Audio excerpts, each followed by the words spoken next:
Hey guys, Jamie Schmidt here. Welcome to week 6 of DBT Skills for the Holidays. Today I'm going to be talking about values, specifically values regarding finances and how we convey those values without ever directly talking about them in these holiday traditions of exchanging gifts. So today's episode is much more about kind of thoughts.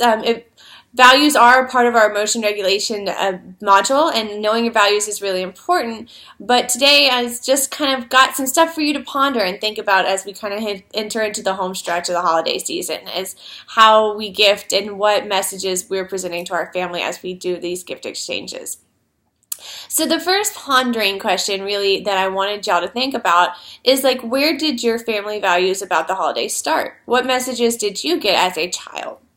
Me personally, I'm an only child, and for a long time I was an only grandchild, so Christmas was pretty extravagant. I also grew up in the early 90s, and for a lot of people that grew up in this time, like Christmas did tend to be kind of a big deal. And why we know this happened is because financially our culture was changing at that time. In the late 80s, people were moving from cash-based society to credit-based society. People were putting, for the first time, some of their daily expenses on credit cards and getting comfortable with this idea of being able to have things I can't afford right now. And so if you talk to a lot of families, they'll say, yeah, like things transitioned around that time because, one, it was a time of pretty good wealth in our country, but also because it was a time where people were able to take on a little bit of debt and be comfortable with that. And so you start seeing these really big, wonderful Christmas surprises come up, and, people getting more extravagant. So I encourage you to think about, were there things like this? What was your holiday traditions like? And did you develop messages about money that you kind of have stayed with you for life from these? Oftentimes, we don't really talk to our kids about finances, right? Like, as an American culture, we kind of have that separation that, parents do the finances and parents handle everything. And so, oftentimes, the only messages we really get about finances are in these indirect messages, things that aren't said directly, but, in this exchange of gifts. So, think about what were the messages from my childhood, and are they still relevant, and do I still live with them today? Do they influence how I choose to approach my process with my family? For us, when my stepson came to live with us 2 years ago, I found myself really struggling with this, and this idea that I want to spoil my kid and give him everything because that's what I think Christmas should be about. And then also finding the balance between I don't necessarily think that's healthy, nor do I want to go in debt to buy myself, to buy things that I don't think are long lasting or he will need beyond this year. And that I have been conditioned through our society to believe that gifts are how we show love, and I want to live differently. I want to teach my child different values. And so, we did some research and we found, one of those approaches that works for us. And that year it was a 4-thing approach: something to read, something to wear, something fun, and something you needed, something like that. And so we took that approach that year. I've seen lots of cutesy approaches for if you have multiple kids. There was a snowman that I saw on Facebook the other day, and it was a gift, an outfit, a book, and a snack, and then all the kids get each 4 of those.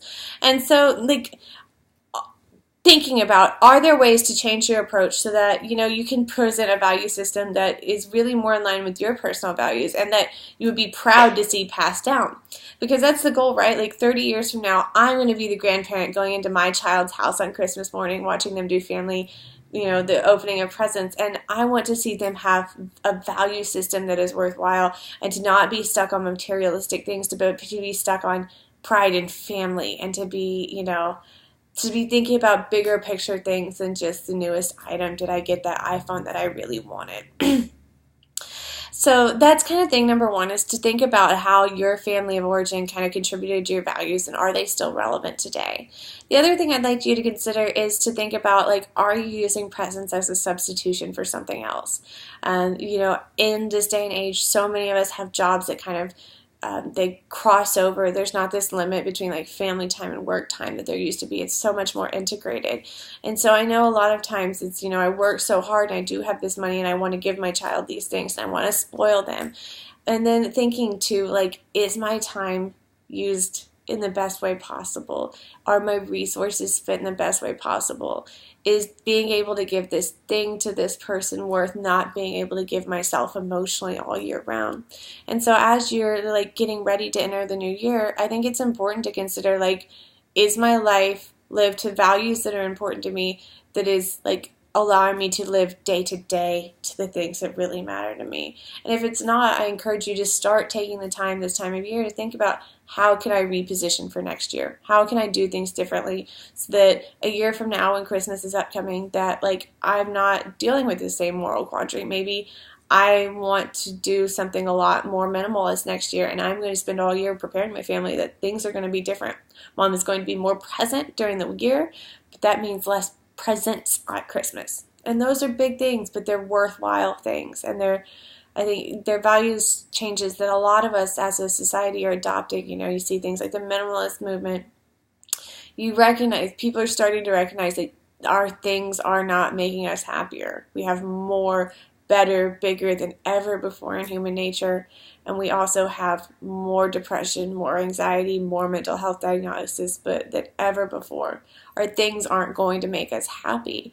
And so I encourage you, as you approach the holidays, to look at your relationship to things, your relationship to giving, and maybe, is it contributing to unhappiness? Is there ways you could be more happy next year by approaching it differently?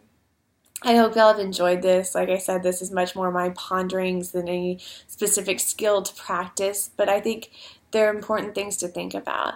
If you like this movie, we've got 2 left on the DBT Skills for the Holidays series. Next week, I'm going to go over Dear Man, How to Ask for Anything. And the following week, I'm going to talk about please skills, self-care, and the after Christmas blues. I'd really love it if you'd like and share. I'd love to hear some comments about how you've changed your family's financial approach to the holidays, if you've made some deliberate changes to get more in line with your own personal value system. I'd love to hear about that. Happy holidays, and I'll see y'all soon.